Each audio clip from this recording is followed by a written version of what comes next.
بسم اللہ الرحمن الرحیم۔ ظفر اقبال اردو اکیڈمی بسلسلہ تفہیم ادب۔ آج کے انٹرویو سوالات کے سلسلے میں بات کی جائے گی حافظ شیرازی کے بارے میں۔ حافظ شیرازی فارسی زبان کے بہترین شاعر ہیں۔ ان کا کوئی مشہور فارسی شعر سنائیں ماں اردو ترجمہ کے ساتھ۔ اگر آں ترک شیرازی بدست آرد دل مارا، بخال ہندوش بخشم سمرقند و بخارا۔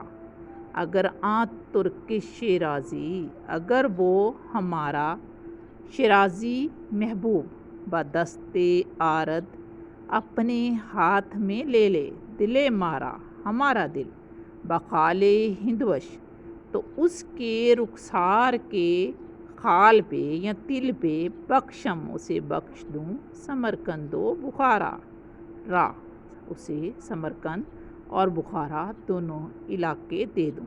یعنی شیرازی اپنے محبوب کے رخسار کے تل کے عوض اپنے قیمتی شہر دینے کو تیار ہیں۔